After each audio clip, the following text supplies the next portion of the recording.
are projects. Please, Leader, it's not a new initiative. Leader, thank you. It's not a new initiative.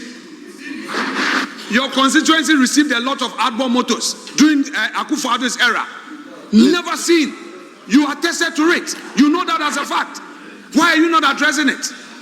Please stop this thing about we didn't do it and all that. I'm drawing your attention that your constituency benefited from a lot of projects even under Akufo-Addo. Your constituency was not abandoned. Honorable Defiameko. Indeed. And I'm telling you that this initiative is not new, and you know that. Leader, Mr. thank Speaker, you. I've addressed my point. Thank you. Yeah, Honorable. Mr. Speaker, you will need to be. Minister, please. Mr. Speaker, please. Mr. Speaker, hold on. You will be giving a. Hold on. Mr. Speaker, hold on. Mr. Speaker, we had agreed that we will not interrupt the debates. If there are issues, you note it down. And is he on his feet on a point of order? So wait, let him catch the speaker's attention. Please. Please, Mr. Speaker. So, Assafuah, you can't sit down and be throwing your hands. Don't do that. Let's have some sanity. So all I am saying is that the debate has begun. If anybody has an issue, the minister sat here quietly and listened to all the issues, whether truthful or not. He noted them down and is responding to the issues one after the other. So if you have an issue, note them down. If you have the opportunity, then you can speak to it. But this process of everybody settling on his feet trying to heckle him, then we may not end the process today. So I'm pleading with you. They should allow him to conclude. They can note the points down. This is not the end of the debate. There are a lot of reports to be taken. The issues can be raised. Yes, but Honorable Minister, I beg of you, just focus on your budget. These extraneous matters, you will just invite unnecessary attention. Please, just restrict yourself and let's conclude on that. Mr. Speaker, I will take, Mr. Speaker, I will take your humble advice. But Mr. Speaker, I repeat, I sat here quietly. Colleagues said things that I'm coming to respond to. I never, in fact, you heard him asking us to take a point of order on him. We never did, for obvious reasons. So if anybody has got any issues, contrary view, they are free to bring it up. But Mr. Speaker, but Minister, I still want to come back to you. No, please, Mr. Speaker. Just focus on your budget. Mr. Speaker, I will do that.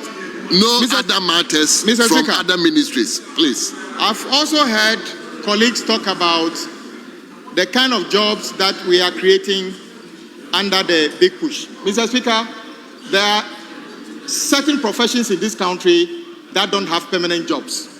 We move from job to job. I'm an architect. Few architects get jobs that take them from the day of employment to retirement. We move from job to job. So if we say big push will create 480,000 jobs, and I heard somebody say 490,000 jobs, Mr. Speaker, and then they said these are temporary jobs, Mr. Speaker. And then I see somebody even say that, oh, these are jobs for menial jobs, Mr. Speaker. We are creating jobs for civil engineers, quantity surveyors, bankers, and other things. These are high-level professionals in our country. And Mr. Speaker, if we create 500,000 jobs for civil engineers and other things for 2 years, who knows what will happen after the next 2 years? So these are not just menial jobs. Mr. Speaker, let me give you an example. Assuming the big push project on site currently are 60 billion. 1% of that, which is what we are supposed to do, a bond on performance at 1%. That is 600 million Ghana cedi going to insurance companies already. It is a heavy investment in the economy. It's not merely building of roads. These are serious jobs that are being created across the spectrum of the country. And I want my colleagues to pay attention to that. We are not even talking about the supply chain. of raw materials and other things. So don't trivialize this. This is not a matter of like creating menial jobs. And Mr. Speaker, colleagues have made some statements that I think are very vital that we needed to deal with. We have serious problems with abandoned projects, especially the ones we have approved in this house in terms of suppliers, credit, and other things. And many of them have stalled, creating very challenging situations. So, for instance, Likee Tv Be is one of them. A very critical road was started under the previous government. Unfortunately, by Kuwaiti Fund, the debt situation means that the contractors park off-site. What have we done? President Mahama directed that since we are not too sure of what the cost to complete based on the loan agreement approved in this house, we should put it under the Big Push project. So today, if you go to Likee Tv Be, the contractor is back on site working. The motorway to Central University, the Tranche 1 by BHM is stalled. The contractor is not fully back on site. The Tranche 2, which is supposed to be the main carriageway, is now under Big Push being done by First Sky on site currently. That one will also be completed. So when colleagues talk about the fact that we do have serious challenges, I agree with them. And I appreciate the support we get from the entire house. And then let's come to the issue about the allocation in 2025 budget and then the expenditure. Mr. Speaker, even in the case of supply, where you can just say, I want a car. This is the car. I brought you the car, pay me. Road projects or works-related projects are not like that. Mr. Speaker, we started a journey on the Big Push more than 8 months ago. Feasibility studies, costing, and then tendering process. Mr. Speaker, I reported in this house that there are Big Push contractors that have done 30% of the work already. The 30% of the work. The ceremonial sword cutting of a project, it is President Mahama who decided that instead of contractors moving to site for him to do sword cutting, on the day the contractor brought an excavator to site, contractors must show commitment and be on site and be working. So what you saw in September is not the beginning of Big Push. Big Push has been in progress all along. So don't mistake the fact that a date in September was the beginning of Big Push. That is not the case. And then they talked about the allocation that has been made and how we are going to spend it. Colleagues, Big Push contractors are currently preparing certificates. And the volume of work they are doing, 13 billion might sound like a lot of money, and it's indeed a lot of money. But the size of the projects they are doing, some projects are in excess of 2 billion Ghana cedi. So it is not as if the 13 billion, if we were dealing with maybe buying of items and selling, it's a different matter because their certificates are heavy. So don't be surprised that the 13 billion you are talking about that is money not spent according to you. By the 31st of December this year, that money might not be there at 13 billion. And I think that the true picture of how the 13 billion was allocated and spent can only... Minister. Mr. Speaker, I thank you for the opportunity to make my final comments on the estimates from the committee, the report from the Committee of Road and Transport on the estimates for the 2026 budget for the ministry. I also want to thank the members of the committee and the entire House for all the support given us in the course of the year. Mr. Speaker, I want to put on record where we started from. At transition, we inherited a project portfolio of 110 billion Ghana cedi. In 2024 alone, 24 billion cedis of projects were awarded, majority of them without any commencement authorization from Ministry of Finance. Talk about recklessness, I wouldn't even have to make any comment about that. We also inherited unpaid bills of over 60 billion Ghana cedis if you compare GOG, Road Fund, and Cocoa Board. In fact, as a result, Cocoa Board road project has totally collapsed and the reforms are being carried out currently as we speak. Mr. Speaker, 90% or more of the contractors on our roads were not on site.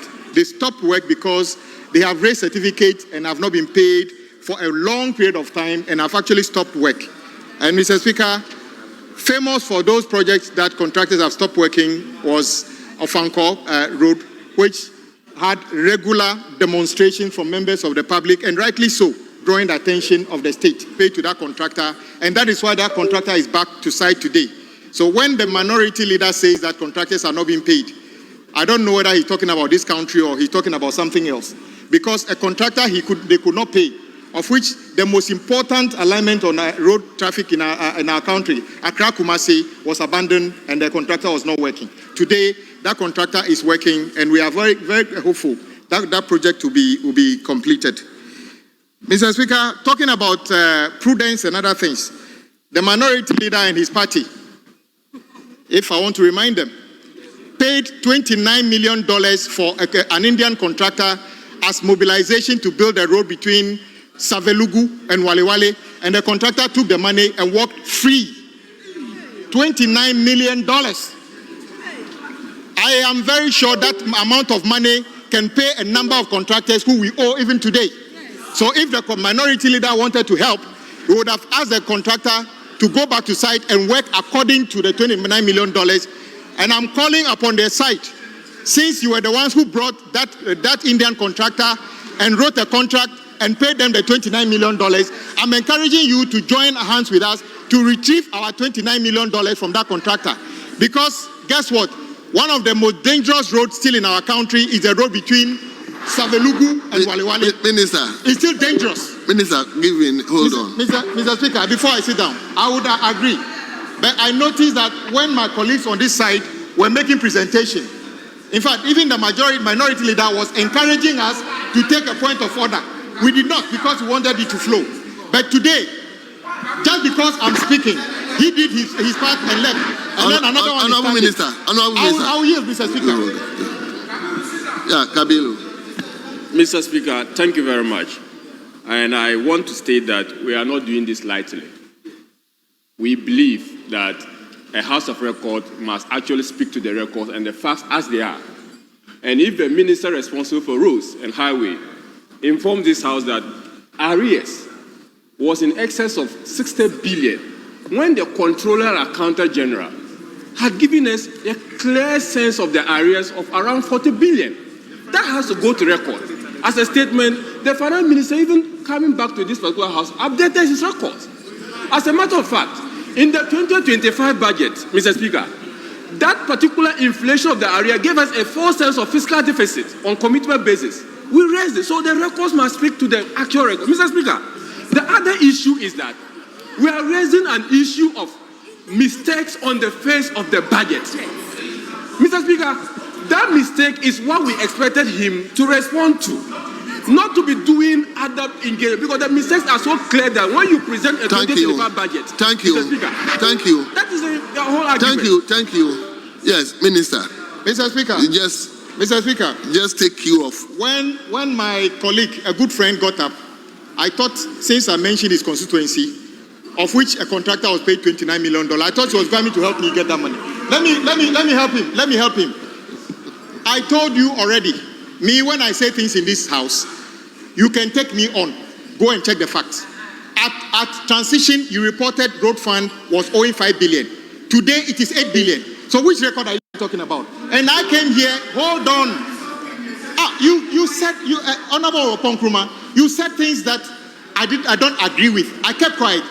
It is not your turn to get up and speak. Get up. No. I said you said to get mention. No, I'm not yielding to you. I'm not yielding to you. Mr. Speaker. No.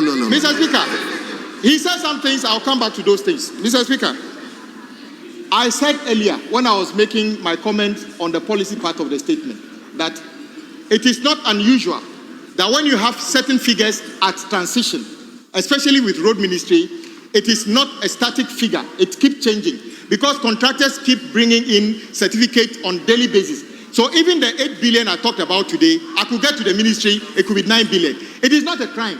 So Honorable Kabiru, your point is that you knew of a figure and you think that figure is static. No, that is not the way it works. The figures keep changing. So that is the fact. Mr. Speaker, since the minority leader brought this issue in, talking about prudence, let me remind you again. You paid $40 million for us to buy armored vehicles. We didn't even get Aboboya out of that. And yet, no, listen. Oh, you want me to say what to make you happy? I will tell you what what your record is. I will tell you what your record is. You look, you are going to listen to me, whether you like it or not. I'm saying. Yes, we are talking about roads. Honorable Minister, it is your budget that we are approving. Mr. Speaker. Honorable Minister, hold on. Minister, hold on. Mr. Speaker. Minister, hold on. They will listen to me the same way I listened to them when they were talking. No, they will listen to you. I am saying that, Mr. Minister, Speaker. they will listen to you. Hold on. What I'm saying is your budget that we are approving. So please restrict yourself to the budget. I mean, other extraneous issues, we can take that one later on. But now, just respond to basic issues that you raised. Then we approve your budget. We move on. We have a lot of estimates to consider, please. Speaker, I am also a member of this house and can debate the way I like. I'm saying that because he talked about recklessness, this is a site that though our military people didn't have equipment, they paid $40 million to a company for armored vehicles. We didn't even get Aboboya out of it. Is it true or false? Minister, it is Minister, true. I'll go back to my please, point. please, Minister. Mr. Speaker, let me go back. Minister, just restrict yourself to the budget. I beg of you, please. Hold on, Mr. Speaker. I also heard in the debate that some of the colleagues argued. Mr. Speaker,